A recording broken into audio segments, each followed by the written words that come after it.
Home that night, I told her about my plans, and because it was the first positive move on my behalf, she helped me the next day get ready to meet God. And that afternoon, after she had gone to work, I took the subway from Brooklyn into Manhattan. Now, God in those days used to hang out in Sam Shoemaker's place, the old Calvary Mission on 23rd Street. I come up out of the subway on 23rd, and right away I realized I had made a terrible mistake. I was on the west side of Manhattan, and they're all the way over on the east side, which happens to be the widest part of the city. So I'm about ready to return to the subway to reconnect when I figured, well, what the heck, it's early, I'll cross town on foot. And that's what I started to do, cross over 23rd Street. I got a couple of blocks, give me credit for that. But then I found myself looking into some of the saloons along the way to see if there's anybody inside I can go and kill some time with, because I was early. And you don't want to be early when you're meeting God for the first time. But there was nobody in there that I knew. Finally, in desperation, I crossed to the north side of 23rd Street to look into one of my old favorite haunts to see if there would be anybody in there that I could go in and talk to, because I was becoming nervous. This was a new situation. But there wasn't anybody there, so I figured, hey, stupid, why don't you go inside and take a really good look? So I stepped inside and I looked around, nobody there that I knew, so I said, heck, I'll wait. Maybe somebody will show up. So I sat at the bar. I don't know about you, but if you're going to wait in a bar, you should at least have a beer. So I had a beer. Nobody showed up, I had another beer. Nobody showed up, I had another beer with a little shooter to sort of push the beer down.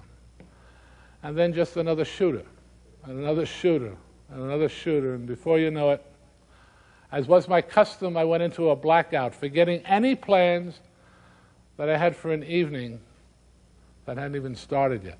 So much for meeting God. I'm blacked out on 23rd Street. History repeating itself. And then, as was my custom, I came out of the blackout about an hour or so later, and I found myself engaged in a conversation with a fella with a very heavy accent. I thought he was from Russia, but he turned out to be from Finland. Well, Alec the Finn, some of you might recall Alec. And little by little, I'm trying to figure out what am I doing in my best suit in New York City talking to a Finn. And through his heavy accent, little by little, I began to realize that he's a sailmaker on a fishing boat. And it dawns on me, what am I doing talking to a fisherman? And when I said that, a bell went off in my head, and I realized, my God, I'm supposed to be meeting fishers of men, not a fisherman. I said, come on, pal, I'll introduce you to God. And because I had a couple of bucks in my pocket, he followed me. We got the block and a half to the mission in record time, but it was too late. The meeting had already begun. Tex Francisco was at the door, and he was barring us because we were too obviously drunk. And push was coming to shove, and I was getting ready for one of my usual beatings when Ebby shows up, sizes up the situation, and says to Tex, listen, I'll sponsor these guys in. I'll sit on them. They act up, we'll scoop them and get them out right away. And Tex said, okay, they're your responsibility, and I got into my first mission meeting, Calvary Mission, Sam Shoemaker's. And I slipped into another blackout because what happened after that was related to me by Ebby the following morning back in Brooklyn. But it seems that night, during somebody's witness up front, I jumped up with the Finn by the back of the neck, came forward and accepted Christ. They said the next thing I was doing was playing the tambourine and jerking them to Jesus. Telling about the evils of alcohol and what it had done to me and mine, and they're clapping for me and I'm clapping for them, and we're all on the glory road. And I don't believe a word of it. Not a word. When he told me that the next day, I realized it was just another acting out alcoholically. I was just developing my psychosis further. I was going crazy by the minute. I didn't believe a word of that stuff. I knew I could never go into New York again as long as I lived. Just the idea of some drunk coming up to me on the street and saying, hey, you were great at the mission the other day. I mean, I would have died of shame.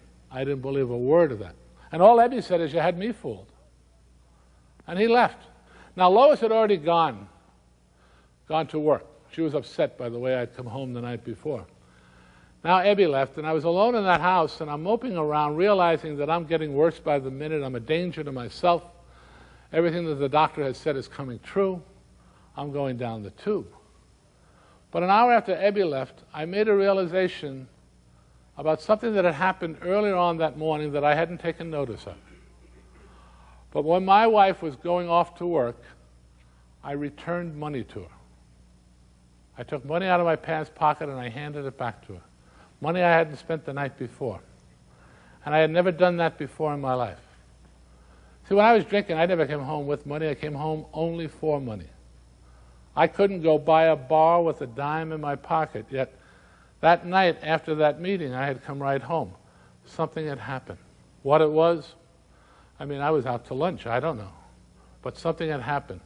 And I knew if they could do that for me drunk, imagine what they can do for me sober. And then I realized that I should at least check them out further. Get sober, go back and see what they have to offer. That's what I'll do. I'll check into Charlie Towns's again.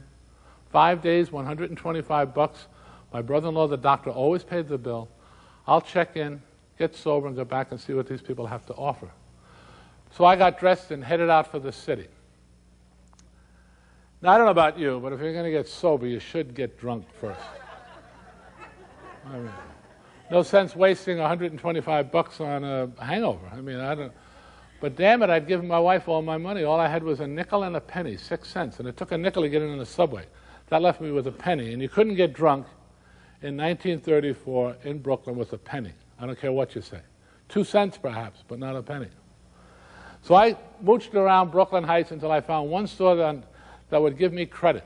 And actually it was on Lois's tick, but I got 4 quarts of beer. Drank 2 right away because I had a terrible thirst. Tried to give 1 away on the subway to a complete stranger. He wouldn't take it. So I finished that myself. That left me with 1 bottle, staggering into Towns's hospital. I spot Dr. Silkworth talking to a nurse across the lobby, and I shout, "Doc, I found the cure." He sees the bottle in my hand. I'm talking about the Oxford group. He sees the bottle in my hand. He says, "I see you have, Bill. You know where your room is. Go up and go to bed." And you know I've been in that joint that often. I had my own room. And I went upstairs, got undressed, and went to bed. But I finished the bottle of beer. 3 days later, I'm still in bed, free of alcohol now, free of sedatives, just full of remorse, self-pity, self-hatred, all the things we go through when we're coming off a drunk. My wife's mad at me. My brother-in-law's out $125 because I have no intention of checking out the Oxford group. Now that I'm sober, I realize it was just more nutsiness. Even Dr. Silkworth, my beloved physician, he was even short with me at the rounds that afternoon. I knew I was running out of friends and excuses. My life was over. And I'm laying in that bed of pain and, again, totally frustrated, deeply depressed, when all of a sudden I look up and standing in the doorway is my friend Ebby. And right away I said, here's a guy that practices what he preaches. I'd heard the staff coming on at evening report, and they were talking about how cold it was outside, and here was my friend come out in that cold to see me.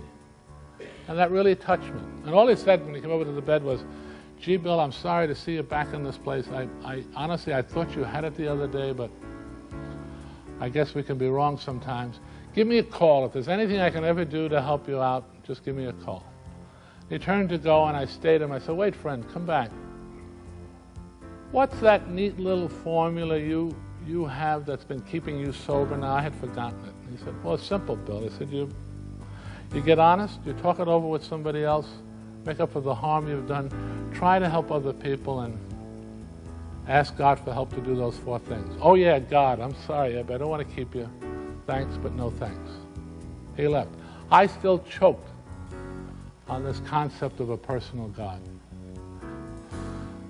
It was their habit to leave you alone in those days. If you didn't bother them, they didn't bother you. So I'm laying in that room, and the evening wore on, and it got darker outside, and the hospital finally quieted down, and I found myself in a room in almost total darkness, complete silence, and at the worst depression of my life. And I am no stranger to depression all my life. But here I was, the worst kind of a depression, going over all the misfortunes that I had placed on myself and other people. And I kept sinking and sinking until finally